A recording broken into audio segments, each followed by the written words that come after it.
পত্তালীরপদং ঘোরাং মুন্নমালা বিভূষিতম খড়বাং বলম্বদৌড়িং ভীমং ব্যাঘ্রচর্মার্পিতং কটো। জয় মাতারা, জয় গুরুবাম।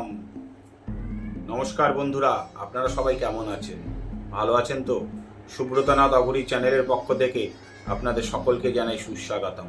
আর আমার তরফ থেকে ছোটদের জন্য রইল অফুরন্ত ভালোবাসা। হ্যাঁ বন্ধুরা, আজকের মূল বিষয়বস্তুটি নিশ্চয়ই থাম্বনেলটি দেখে বুঝতে পেরেছেন। তা বেশি কথা না বাড়িয়ে মূল বিষয়বস্তুটিতে ফিরে আসা যাক।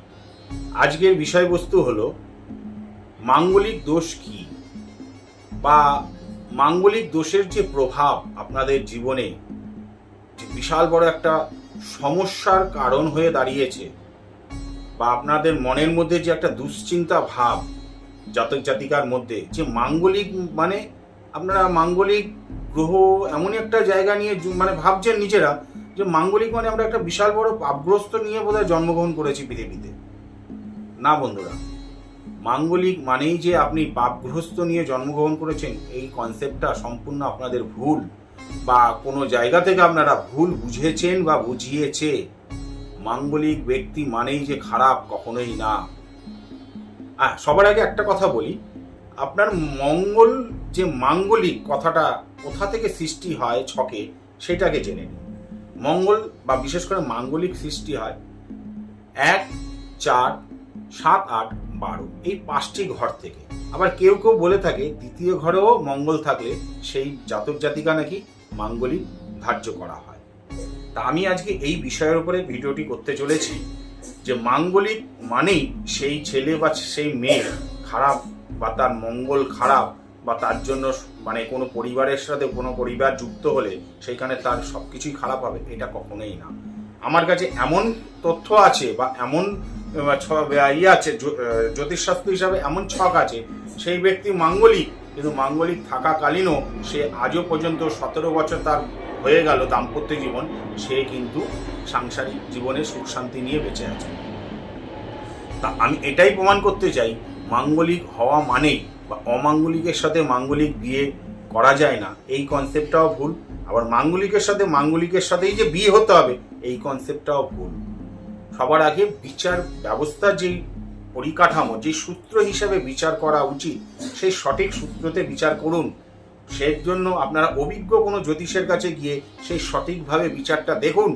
যে এমনও আছে মাঙ্গলিক বিয়ে করেছে কিন্তু তাদের মধ্যে ডিভোর্স হয়েছে, তাহলে সেই জায়গাটা কেন হলো, তার কারণটা যে বিশ্লেষণ, চুলছেরা বিশ্লেষণ যে করতে পারবে, সেই ধরনের জ্যোতিষের কাছে যান। আবার এমনও আছে যে নন মাঙ্গলিক ব্যক্তির সাথে বিবাহিত হয়ে তার বিবাহিত জীবন এখনো সুন্দরময় রয়েছে। তা সেই কারণে বলছি বন্ধুরা, মাঙ্গলিক নিয়ে কোনো মনের মধ্যে দুশ্চিন্তা রাখবেন না। যদি কোনো রকম কোনো সমস্যা থাকে, আপনারা অবিলম্বে আমার সাথে যোগাযোগ করতে পারেন। আমার ফোন নাম্বার 9333076557 নাম্বারে যোগাযোগ করতে পারেন। সত্যি কথা বলতে গেলে আমার সাথে যেসব বন্ধুরা যোগাযোগ করেছেন হোয়াটসঅ্যাপের মাধ্যমে, ফেসবুকের মাধ্যমে, বা ইনস্টার মাধ্যমে, বা বাই ফোনের মাধ্যমে, তাদের অশেষ ধন্যবাদ জানাই। তাহলে বন্ধুরা, আমি আজকে হাতে কলমে আপনাদের একটা ছক দেখাচ্ছি। এই ছকটি দেখলে নিশ্চয়ই আপনারা বুঝতে পারবেন যে মঙ্গল থাকাকালীনও সেই ব্যক্তি যে এখনো পর্যন্ত সাংসারিক জীবনে সংসার করে যাচ্ছেন, তার সেই নিয়ে আমি আপনাদের সামনে একটা ছক তুলে ধরছি। তাহলেই আপনার মনের যে দুর্বলতা সম্পূর্ণটা দূর হয়ে যাবে। তাহলে চলে আসুন, আজকে আমি এই ছকটি নিয়েই আপনাদের সাথে আলোচনা করছি যে মঙ্গল বা মাঙ্গলিক থাকাকালীনও যে আপনারা সুখে শান্তিতে সাংসারিক জীবন করতে পারেন, তারপরে নিয়ে আপনাদের সামনে আমি তুলে ধরতে চাইছি। হ্যাঁ বন্ধুরা, আরেকটি কথা না বললে নয়, আনন্দ সংবাদ আপনাদের জন্য।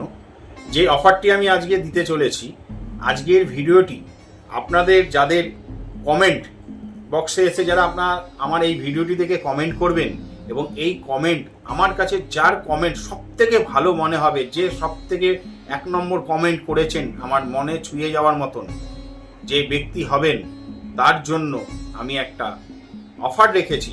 সেইটি হলো তার যে ছক, সেই ছক আপনি আমাকে হোয়াটসঅ্যাপে পাঠাবেন। জন্ম তারিখ বা টাইম টেবিল বা জন্মস্থান দিয়ে তার ছক আমি আমার তরফ থেকে আপনাকে বা আপনাদের জন্য এই অফারটি রইল, বিনামূল্যে আমি কিন্তু আপনার ছকটি, আজকে সেই ব্যক্তিটির ছক। তাহলে বন্ধুরা আপনারা এই ছকটা বুঝতে পারলেন। লগ্নে প্রথম ঘরে কিন্তু মঙ্গল বসে থাকলে আমি কি বলেছিলাম, সেই ব্যক্তি জাতক জাতিকাকে আমরা বলে থাকি মাঙ্গলিক। তাহলে এখানে মাঙ্গলিক আপনি প্রমাণ পেলেন, মঙ্গলে বসে আছেন। তাহলে এইখানে আমার যেটা আমরা বিচার করি, বিশেষ করে বিবাহিত জীবন বা দাম্পত্য জীবন যেটা নিয়ে আমরা বিচার করে থাকি, সেই ঘরটি হচ্ছে আমরা বিচারের যোগ, বিচার গ্রহর যোগ, মানে সেই ঘরটি হলো আমাদের 7 হাউস, মানে সপ্তম ঘর। তাহলে এইখানে আমি সপ্তম ঘর কি দেখছি, লগ্নের অপোজিট হচ্ছে সপ্তম ঘর, হচ্ছে এই ঘরটি হচ্ছে মকর রাশির ঘর। 7 + 2 যোগটা সৃষ্টি করলো শুভ। তাহলে এই সপ্তমপতি দ্বিতীয় গিয়ে বসে শুভযোগ সৃষ্টি করলো, কিন্তু তার সাথে কিন্তু যেটি আছে শনির সাথে একই কক্ষে রাহু পড়ে গেল এবং তার সপ্তম দৃষ্টি কেতুর পড়ে গেল। এই যোগটিতে কিন্তু অশুভ যোগ সৃষ্টি করে দিল। কিরকম? শনি কিন্তু শনি কি করলো, রাহু যুক্ত সাথে কেতুর সপ্তম দৃষ্টি আছে, তাতে এই যোগটা কি হলো, অশুভ হয়ে গেল। এই যোগটা কিন্তু অশুভ তৈরি করে দিল। এইখানে কিন্তু একটা মজার বিষয়, তাহলে কি বলবেন, তাহলে তো অশুভ মানে কি, অশান্তি। এইখানে কিন্তু একটা কথা আমার বলার আছে, যেটা না বললেই নয়, তাহলে কনসেপ্ট আমি বোঝাতে পারবো না। আমরা জ্যোতিষশাস্ত্র হিসাবে যেটা জেনে থাকি যে অগ্নি কারক গ্রহ, একদিকে কলহ কারক গ্রহ, একদিকে হচ্ছে অগ্নি কারক গ্রহ মঙ্গল। তাহলে এখানে মঙ্গল হচ্ছে আর একদিক দিয়ে দেখতে গেলে অগ্নি কারক গ্রহ, একদিকে কলহের কারক গ্রহ, আবার একটা হচ্ছে অগ্নিতত্ত্ব, মানে অগ্নিতত্ত্ব। মঙ্গল হচ্ছে একটা, হচ্ছে আরেক দিক দিয়ে অগ্নিতত্ত্ব। তাহলে অগ্নিতত্ত্ব এইখানেই মজার বিষয় দেখুন, এই মঙ্গল অগ্নিতত্ত্ব হিসাবে পরিচিত যদি হয়ে থাকে, এই মঙ্গল কোন ঘরে গিয়ে বসে আছে, এই ঘরটার নাম হচ্ছে কর্কট রাশির ঘর। কর্কট হচ্ছে আমাদের জলতত্ত্ব, যাকে বলা হয় জলতত্ত্বের ঘর কর্কটকে। তাহলে মঙ্গল হচ্ছে অগ্নিতত্ত্ব আর কর্কট হলো জলতত্ত্ব। তাহলে অগ্নিতত্ত্ব জলতত্ত্বের মধ্যে গেলে কি হয় বন্ধুরা, আপনারা বুঝতে পারছেন? তাহলে অগ্নি কখনো জলের সাথে কি মিশলে কি হয়, অগ্নি কি ধাউ করে জ্বলবে না, অগ্নি তখন নিভে যাবে। তাহলে এই তাহলে এই ঘর থেকে কি হলো, মাঙ্গলিক ছক দেখে বললো মাঙ্গলিক, কিন্তু এই ঘরে মঙ্গল কিন্তু উত্তপ্ত নয়, এবং চন্দ্রর সেই ঘরের অধিপতি। আর চন্দ্র কি হচ্ছে, আমাদের মনের কারক গ্রহ। তাহলে মন যদি আমাদের ঠান্ডা থাকে, যতই উত্তপ্ত করার চেষ্টা করুক, তাহলে মঙ্গল কিন্তু এখানে উত্তপ্ত চন্দ্রকে করতে পারছে না। তাহলে এখানে কি করছে, মঙ্গল কিন্তু কলহ তৈরি করতে পারছেন না। তাহলে বন্ধুরা একটা কথা বুঝুন, বিচ্ছেদের কারক গ্রহ হচ্ছে, আমরা যেটা জানি সেটা হচ্ছে শনি, মঙ্গল আর কেতু হচ্ছে বিচ্ছেদের কারক গ্রহ, মঙ্গল হচ্ছে কলহের কারক গ্রহ। তাহলে এখানে বন্ধুরা কলহ যদি তৈরি না হয়, তাহলে আপনার বিচ্ছেদটা হবে কোথা থেকে? মূল বিষয়টা দেখতে পেলেন? কিন্তু এই ব্যক্তিটা কিন্তু মাঙ্গলিক। তাহলে কি হলো কনসেপ্টটা আপনাদের, যে মাঙ্গলিক ব্যক্তি হলেই যে তার জীবনে সব সর্বস্ব শেষ হয়ে যাবে, তা কিন্তু কখনোই না। ধরুন অষ্টকূট মিলনে আমাদের 8খানা ঘর আছেন, 8খানা দেখে আমরা বিচার করি। একটা হচ্ছে বর্ণ, দ্বিতীয় হচ্ছে বর্ষ, তৃতীয় হচ্ছে তারা, চতুর্থ হচ্ছে যোনি, পঞ্চম হচ্ছে মৈত্রী, ষষ্ঠ হচ্ছে গণ, 7 নম্বর হচ্ছে ভটুক, আর 8 নম্বর হচ্ছে নারী। তা এই 8টি ঘর নিয়ে আমরা বিচার করে থাকি যখন আমরা অষ্টকূট মিলন করি। তা এই 8টি ঘরের মধ্যে মেন 4টি ঘর কিন্তু আমাদের মেন। এটা কিন্তু অনেকে ভাব বিচারভাবে না দেখলেই তখনই কিন্তু গন্ডগোল হয়ে যায়। তা তার মধ্যে 4টি হচ্ছে, প্রথম কথা ইম্পর্টেন্ট বলি, 1 নম্বর কি, যোনি। যোনি আমাদের কি বিচার করা হয়, যোনি মানে এখানে হাজব্যান্ড ওয়াইফের একটা মধুর সম্পর্ককে বিচার করে থাকি যোনি থেকে, কতটা ভালো। দ্বিতীয় নম্বর কথা হচ্ছে গণ। যেমন আমরা বলি না, রাক্ষসগণ দেবগণের মধ্যে থাকলে একটা সবসময় একটা মানে বিবৃতি থাকবে, অশান্তির একটা মতভেদ থাকবে। এই গণ জায়গাটা আমরা বিচার করে থাকি। ভটুক বিচার যেটা আমরা করে থাকি, ভকুট বিচার, সেটা হচ্ছে দুজনের মধ্যে যেটাকে বলে প্রেম ভালোবাসা, দুজন দুজনকে কতটা তাদের মধ্যে সম্পর্ক, সেই জায়গাটা দেখি। তাহলে প্রেম ভালোবাসা না থাকলে তো হবে না। আর 4 নম্বর পয়েন্ট হচ্ছে নারী। এই কটা জিনিস আমরা কিন্তু মেন বিচার করে থাকি।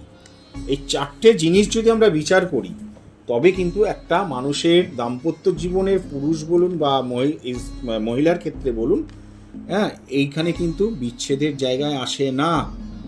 সবার ফার্স্ট যেমন ধরুন, আমি যোনি নিয়ে একটু শর্টে বলছি, ভিডিওটি বেশি বড় করতে চাই না। যোনি মানে আমি যেটা বোঝাতে চাইছি, ধরুন এই জন্মকুষ্ঠিতে এই ছকটার মধ্যে রয়েছে। তাহলে দেখা গেল যে বিশেষ করে এই রাহুর ক্ষেত্রে বলছি আর শুক্রের ক্ষেত্রে বলছি, এখানে কোনো একটা ঘরে দেখুন দেখা গেল রাহু আর শুক্র একই ঘরে বসে গেল। তাহলে এই যে রাহু আর শুক্র একই ঘরে বসে থাকলে কি সৃষ্টি করে? একটা কামুক দোষ সৃষ্টি করে। রাহু শুক্র যদি এক ঘরে থাকে, বা রাহু শুক্রকে দৃষ্টি প্রদান করছে, বা রাহু শুক্রর মধ্যে নাক্ষত্রিক কোনো সম্বন্ধী আছে, তাহলে সেই ক্ষেত্রে আমরা বলে থাকি কামুক দোষ সৃষ্টি করা। এই কামুক দোষটা কি হয়? একটা ছেলে বা একটা মেয়ের মধ্যে যদি সৃষ্টি থাকে, দাম্পত্য জীবনের পরের কথা বলি, তাহলে সেই সংসারে কিন্তু একটা বিশাল বড় একটা ভাঙনের সৃষ্টি হয়। কীরকম ধরুন, কামুক দোষ কী হয়? এমন একটা জায়গা, আপনি অনেক ঘরে দেখবেন বা জানতেও পারেন আপনারা, স্বামী স্ত্রীর মধ্যে বিবাহিত হয়েছে, 4 বছর 5 বছর সাংসারিক করছে, কিন্তু হঠাৎ করে একটা মানে সম্পর্ক সৃষ্টি তৈরি হয়ে গেল।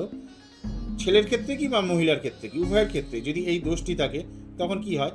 ঘরে দেখা গেল মহিলা রয়েছে, কিন্তু সেই পুরুষ বাইরে কোনো মহিলার সাথে একটা সম্পর্কে যুক্ত হয়ে গেল।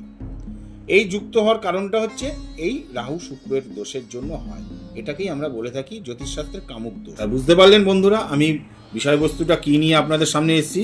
আপনাদের মন মানসিকতা শক্ত করুন, সঠিক পদ্ধতিতে সঠিক জ্যোতিষীর কাছে যান, যার জ্যোতিষ সম্বন্ধে পারদর্শী, যার মধ্যে জ্ঞান আছে, বা আপনাকে যুক্তি দিয়ে আপনাকে বোঝাতে পারবেন, এবং পুঙ্খানুপুঙ্খানু ঘর ধরে ধরে চুলছেরা বিশ্লেষণ করে আপনাকে বোঝানোর তার ক্ষমতা আছে।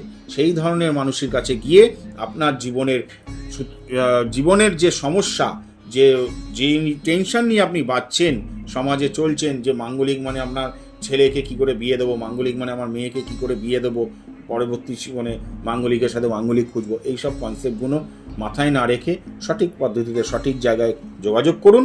সেইখানে গিয়ে তাদের সাথে কথা বলুন, আপনাদের সমস্যার সমাধান সেইখান থেকে বের করুন। আর আমার সাথে যোগাযোগ করতে হলে সাবস্ক্রাইব করুন, লাইক করুন, কমেন্ট করুন, পাশে থাকা বেল আইকনটি প্রেস করুন। আর সবার আগে যাতে আমার মূল্যবান এই ভিডিওর নোটিফিকেশান আপনাদের মোবাইলে যাতে পৌঁছে যায়। তাহলে বন্ধুরা, আমার ছকটা দেখে নিশ্চয়ই আপনারা বুঝতে পেরেছেন, এবং আপনাদের মনে মনোবল নিশ্চয়ই বেড়েছে যে মাঙ্গলিক হলেই যে আপনারা দুশ্চিন্তায় ভেঙে পড়বেন তা কখনোই নয়। তাহলে আজকে আমার এই ভিডিওটি এখানেই শেষ করলাম। আর আমার সাথে যোগাযোগ করতে হলে নাম্বার তো নিশ্চয়ই আপনারা জানেন, 9330765557 নাম্বার এ যোগাযোগ করুন। নমস্কার, আজকের ভিডিওটি আমি এখানেই শেষ করলাম।